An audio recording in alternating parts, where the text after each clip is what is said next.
вновь доброго времени суток, это вновь сознательный плод. И сегодня у нас обзор, которому уже полгода на самом деле. Он томится у меня на диске, вот получается еще с октября.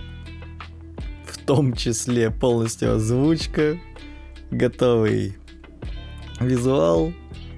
Даже фиксы уже были сделаны на тот момент. И, как видите, я чуть-чуть, совсем немножко запоздал с их проверкой. Ну, что поделать. В дальнейшем я постараюсь прям настолько сильно не пропадать. Кто знает, как все сложится. Но давайте же приступим.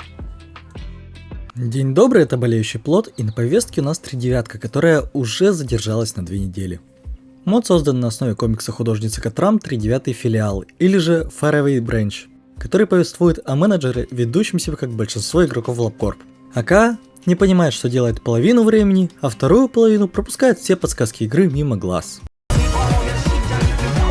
К делу. Первая аномалия, которая гарантированно спавнится на второй день, это лукоморье. Буквально кот-ученый, который один раз в день дает подсказки по работе со случайной аномалией филиала. Идет направо, песнь заводит, налево сказку говорит. С одной стороны, жаль, что не дают подсказок по ванильным, но с другой, это ж сколько работы нужно было бы проделать всем кодерам и художникам. Аномалия безобидная, гайдовая, заин все же. Выглядит тоже ничего. Но факт того, что аномалия, к которой идет подсказка, выбирается случайно, меня крайне раздражает, поскольку тогда приходится либо сейвскамить, либо просто класть болт на всю механику аномалии и изучать полностью самостоятельно. Ведь ничем глобально аномалии не отличаются от ванильных. Эпос наносит 2 типа урона одновременно, что прикольно, но не более.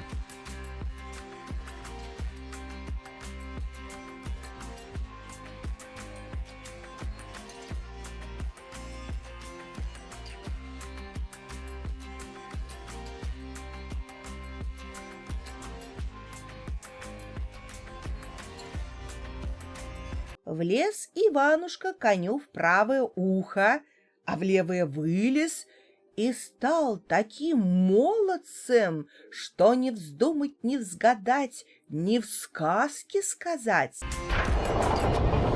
Далее волшебный конь. Ним все просто, с каждым походом он дает до плюс 7 к стату, соответствующему работе. 3 работы с ним подряд, и он убивает сотрудника, так что пытайтесь чередовать. Забавно, но он, являясь классической аномалией, оказывается неиронично одним из лучших инструментов в игре. Особенно этот баф контрастирует с прошлыми обзорами, где даже плюс 5 считалось огромной цифрой. Из забавных фактов, у лошади с каждым посещением меняется спрайт.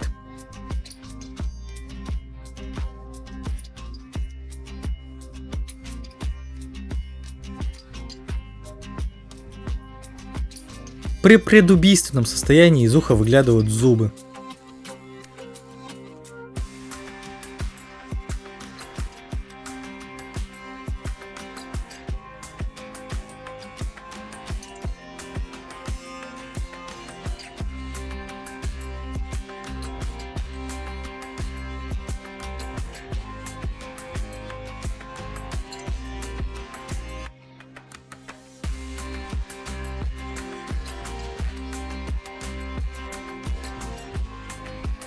Эго у него обычное. Со звуком это не я накосячил, это просто мододелы забыли его добавить. Глядь, поверх текучих вод лебедь белая плывет. Пернатая дева, еще одна голова, которая вместо того, чтобы дать сотруднику денег, пленит его. Трижды хорошо поработает сотрудник, счетчик лепота повысится до 3, и аномалия задаст вопрос. Sir, excuse me, English or Spanish? English. Whoever moves first is gay. Baby, you got something in your nose. Sniffing that K, did you feel the hole? После чего сотрудник прекратит двигаться до того момента, как в камеру залетит следующая аномалия. Очевидно, что вторая аномалия сдвинулась первой. Эго здесь уже весьма уникальное, ибо имеет 2 версии как оружия, так и брони. Дальнее и ближнее, мужское и женское.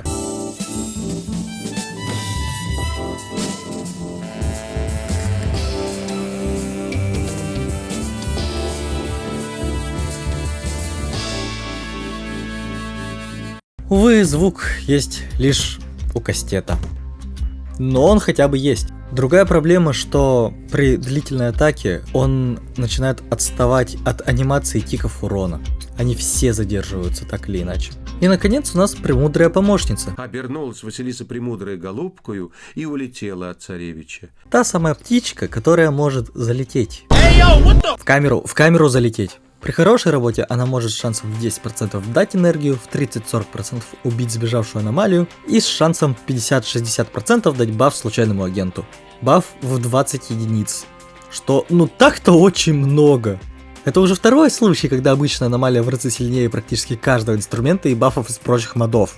Согласно канонам, далее будет еще одна аномалия с такими вкусными бафами. Кстати, замечу, что многие гиммики аномалий следуют родовому повторению из славянских сказок, что очень уж тематически подходит. Но я отвлекся. Перед перегревом клепоты необходимо поблагодарить помощницу, иначе при следующей работе она сбежит. Также имеется небольшой баг, как со многими аномалиями. Вспоминаем Носферату, когда она не способна выйти из комнаты. Видимо, вот настолько она хика. Насколько знаю, багфикс делается. Брони у нее тоже два вида, мужская и женская. А на этом я начинаю мощную рекламу. Вот тут у нас комикс по 3 девятки, вот тут у нас мерч по 3 девятки, вот тут у нас автор по 3 девятки, а тут у нас Шрек по 3 девятки. Ведь даже любимый всеми Огр хочет попасть в славянские сказки. Я хотел сказать, что на этом я завершаю это видео и жду вашей критики. Я все еще в процессе создания крупного видео по лабкорпу. Не забывайте заглядывать в посты на ютубе, я часто там пощу различную информацию, спойлеры к грядущему контенту. И до скорого!